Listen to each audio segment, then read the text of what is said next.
Hi అండి. అందరికీ నమస్కారం. అందరు ఎలా ఉన్నారు? అందరూ హ్యాపీగా, హెల్తీగా ఉండాలని మనస్ఫూర్తిగా కోరుకుంటూ ఉన్నాను. ఇవాళ అయితే ఈ మొక్కకి ఫైనల్లీ ఫ్లవర్ అయితే వచ్చిందండి. రీసెంట్‌గా కన్హా శాంతివనంకి వెళ్ళాము. అక్కడ ఆ మొక్క తెచ్చుకున్నాను. 50 రూపీస్‌కి తీసుకున్నానండి. నార్మల్‌గా నర్సరీలో అయితే చాలా ఎక్కువ ప్రైస్‌లో ఉంటుంది.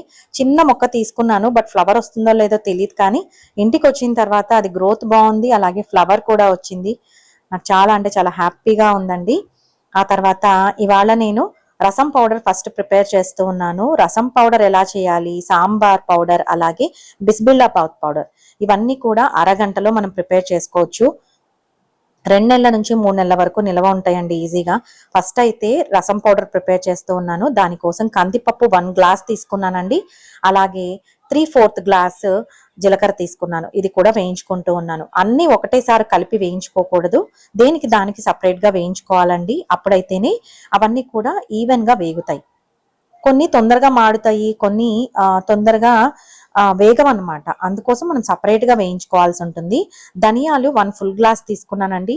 నేను అన్నీ కూడా సేమ్ గ్లాస్‌తో మెజర్‌మెంట్ చేస్తూ ఉన్నాను. మీరు గమనించగలరు. ధనియాలు తొందరగా వేగుతాయి. ఇవన్నీ కూడా కాస్ట్ ఐరన్ పాన్ యూజ్ చేస్తున్నాను కాబట్టి తొందరగా వేడెక్కుతుంది. సో, ఈజీగా మసాలా పౌడర్స్ అనేవి ప్రిపేర్ చేసుకోవచ్చు. ఇప్పుడైతే మిరియాలు 1/4 గ్లాస్ తీసుకున్నాను. 1 టీ స్పూన్ మెంతులు తీసుకున్నానండి.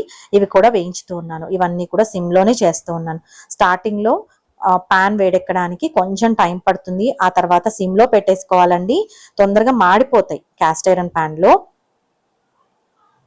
అలాగే కరివేపాకు తీసుకున్నాను. ఫ్రెష్ కరివేపాకు నీట్‌గా వాష్ చేసుకొని ఇలాగ 1 గ్లాస్ తీసుకున్నానండి, వేయించుకోవాలి.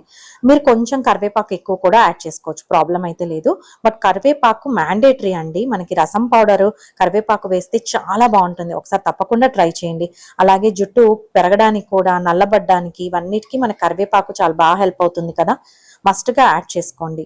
అలాగే ఎండు మిరపకాయలు ఒక 10 తీసుకున్నానండి. మీరు కొంచెం కారం తక్కువగా తినేట్టయితే కొంచెం తక్కువగా యాడ్ చేసుకోండి. ఇదైతే స్టోన్ ఫ్లవర్ అండి. యాక్చువల్‌గా ఇంత యాడ్ చేసుకోవాలి. బట్ నాకీ స్టోన్ ఫ్లవర్ స్మెల్ అనేది అంత ఎక్కువగా నచ్చదు. అందుకోసం కొంచెమే యాడ్ చేస్తూ ఉన్నాను.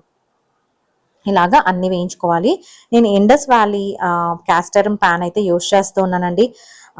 నాకు తెలిసినంత వరకు ఒక 7 ఇయర్స్ అయిపోయి ఉంటుంది నేను ఈ పాన్ తీసుకొని.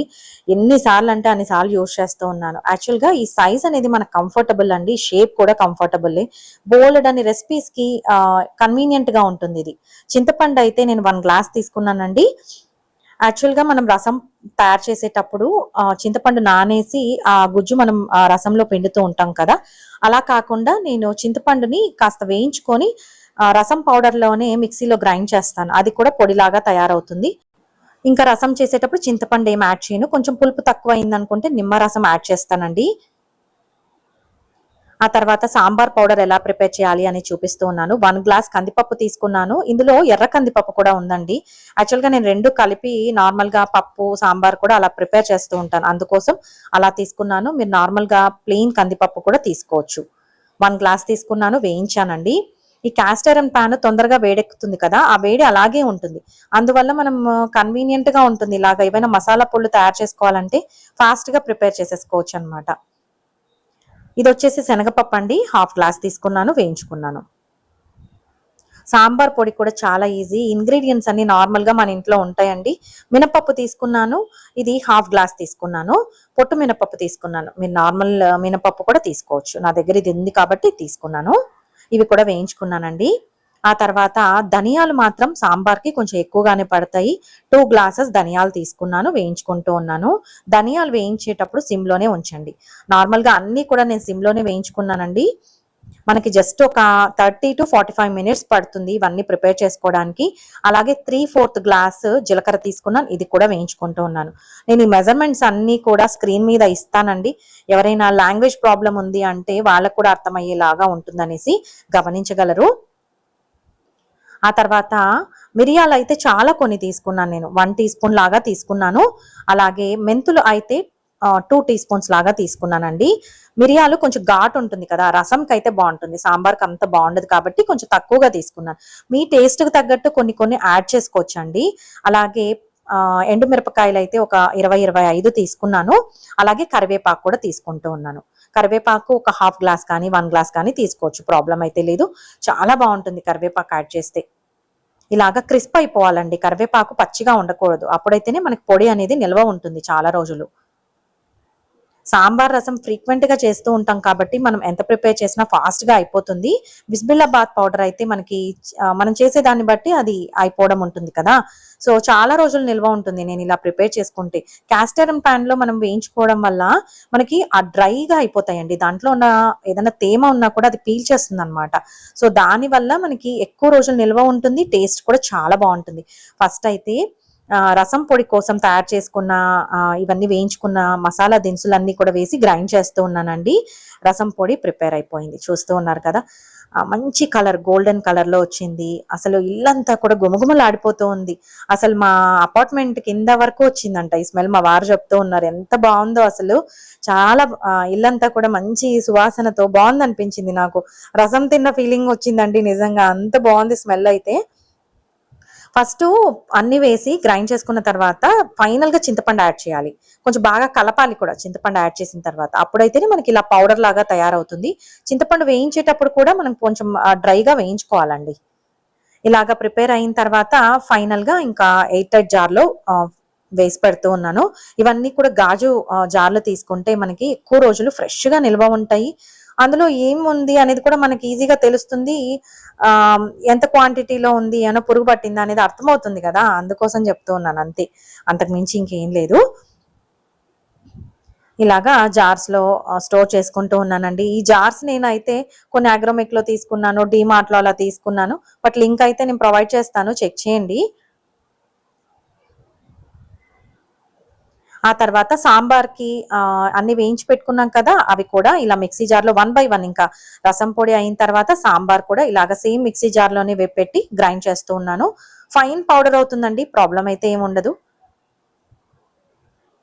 ఇలాగా ఆ పౌడర్ అయిన తర్వాత కాస్త చల్లారాలి. ఏదైనా కూడా మనం జార్లో వేసేసి వెంటనే మూత పెట్టేయకూడదు. మనం మిక్సీ వేసినప్పుడు కూడా కొంచెం హీట్ గా ఉంటుంది అనమాట, వేడి అనేది వస్తుంది. సో ఇలాగా జార్స్ లో వేసి కొంచెం తెర మూత లాగా పెట్టి కాసేపు అయిన తర్వాత half an hour to 1 hour అయిన తర్వాత కంప్లీట్ గా క్లోజ్ చేసేయచ్చు. ఇదైతే సాంబార్ పౌడర్ అండి. కొంచెం సాంబార్ పౌడర్ ఎక్కువగానే ప్రిపేర్ చేసుకున్నాను, ఎందుకంటే ఫ్రీక్వెంట్ గా చేస్తూ ఉంటాం కదా, అందుకోసం. అదైతే ఐకియా జార్ అండి, అది కూడా లింక్ ప్రొవైడ్ చేస్తాను. ఆ తర్వాత ఫైనల్ గా బిస్మిల్లాబాద్ పౌడర్ ప్రిపేర్ చేస్తూ ఉన్నా. దానికోసం హాఫ్ గ్లాస్ కందిపప్పు, హాఫ్ గ్లాస్ మినపప్పు, ఈ రెండు కూడా వేయించుకుంటూ ఉన్నాను. ఇవి బాగా వేగాలన్నమాట. ఎంత మంచిగా వేగితే దాన్ని బట్టి మనకు టేస్ట్ అనేది ఉంటుంది. మాడినా కూడా టేస్ట్ చేంజ్ అవుతుందండి, పచ్చిగా ఉన్న టేస్ట్ చేంజ్ అవుతుంది. ఇలాగా రెండు కూడా సేమ్ క్వాంటిటీస్ లో తీసుకొని వేయించుకున్నాను. ఆ తర్వాత ధనియాలు 1 గ్లాస్ ధనియాలు తీసుకున్నానండి, ఇవి కూడా వేయించుకోవాలి. ఇది బిస్బిల్లాబాత్ పౌడర్ కోసము. చాలా టేస్టీగా ఉంటుంది బిస్బిల్లాబాత్ అయితే. ఇలా ప్రిపేర్ చేసి చూడండి. ఫ్రీక్వెంట్ గా ప్రిపేర్ చేసుకోవాలనిపిస్తుంది. 1 టీ స్పూన్ మెంతులు, 2 టీ స్పూన్స్ జీలకర్ర, ఈ రెండు కూడా వేయించుకుంటూ ఉన్నాను. చాలా తక్కువ టైంలో ప్రిపేర్ చేశానండి. అసలు ఎంత సాటిస్ఫైయింగ్ గా అనిపించిందో ఇలా ప్రిపేర్ చేసుకున్నప్పుడు మనకి. ఇంకా చాలా రోజులు దిగులు లేకుండా హ్యాపీగా మనం వంటలు అయితే చేసేసుకోవచ్చు కదా. అలాగే నువ్వులు అయితే ఒక 2 టీ స్పూన్స్ కూడా తీసుకోవచ్చు. నువ్వులు కూడా వేయించుకుంటూ ఉన్నాను. కమ్మదనం వస్తుందండి, టేస్ట్ కూడా చాలా బాగుంటుంది.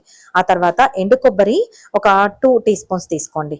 ఫైనల్ గా అంటే స్టవ్ ఆపేసిన తర్వాత ఎండు కొబ్బరి పౌడర్ అయితే నేను యాడ్ చేశాను, ఎందుకంటే తొందరగా కలర్ వచ్చేస్తుంది, మాడిపోతుంది. ఇలాగా అన్ని వేగిన తర్వాత చల్లారిన తర్వాతే పౌడర్ చేసుకోవాలండి. బిగినర్స్ ఎవరైనా ఉంటారు కదా, ఫాస్ట్ గా గ్రైండ్ చేసేసి పెట్టేయచ్చు అనుకుంటే తొందరగా పాడవుతాయి అన్నమాట, అందుకని చెప్తూ ఉన్నాను. ఎండుమిరపకాయలు ఒక 10-15 అలా తీసుకున్నానండి. అలాగే లవంగాలు, కొంచెం చెక్క, 2 లవంగాలు, ఒక చిన్న చెక్క పీస్ తీసుకున్నాను, దాల్చిన చెక్క. ఆ తర్వాత ఇంకా కరివేపాకు, ఆల్రెడీ నా దగ్గర డ్రై కరివేపాకు ఉంది, అది కూడా వేసి స్టవ్ ఆపేసి వేయించాను అనమాట. ఇవి కూడా ఎండుమిరపకాయలు మాడిపోకూడదండి, టేస్ట్ చేంజ్ అవుతుంది. ఇవన్నీ కూడా చల్లారిన తర్వాత బిస్బిల్లాబాద్ పౌడర్ అయితే ప్రిపేర్ చేసుకుంటూ ఉన్నాను. చాలా రోజులు నిల్వ ఉంటుంది. మీకు ఇంకా డౌట్ ఉన్నా ఫ్రిడ్జ్ లో కూడా పెట్టుకోవచ్చు. నేనైతే ఫ్రిడ్జ్ లో పెట్టను, బయటే పెట్టుకుంటానండి. మీకు వీలవుతుంది అనుకుంటే ఏవైనా కానీ స్టీల్ డబ్బాలు కాకుండా గాజు జార్స్ తీసుకుంటే మనకి అందులో ఏముంది అనేది కనిపిస్తూ ఉంటుంది. అలాగే ఫ్రెష్ గా కూడా ఉంటాయండి. లుక్ వైజ్ కూడా చాలా బాగుంటుంది. మెయింటెనెన్స్ ఏం పెద్దగా ఉండదండి. మనం జాగ్రత్తగా హ్యాండిల్ చేయడం ఒక్కటే ఉంటుంది, కానీ క్లీనింగ్ ప్రాబ్లం అయితే అస్సలు ఉండదు. జస్ట్ మనం డ్రై క్లాత్ తో కూడా తుడిచి పెట్టుకోవచ్చు. ఈ జార్ వచ్చేసి నేను డిమార్ట్ లో తీసుకున్నాను, చాలా నచ్చింది. బిస్బిల్లాబాద్ పౌడర్ కూడా రెడీ అయిపోయిందండి. సూపర్ టేస్టీగా ఉంటాయి ఇవన్నీ కూడా రెడీ చేసుకొని రెసిపీస్ చేసుకుంటే. ఇలాగా రసం powder, sambar powder, bisi bele bath powder అయితే ప్రిపేర్ చేసుకొని గాజు జాడీల్లో స్టోర్ చేసుకుంటూ ఉన్నానండి. మీరు ప్రిపేర్ చేసుకుంటే తప్పకుండా ఎలా వచ్చింది అనేది కామెంట్ చేయండి. మరో మంచి వీడియోతో మీ ముందుకు వస్తాను. అంతవరకు సెలవు. సర్వేజన సుఖినో భవంతు. Thank you.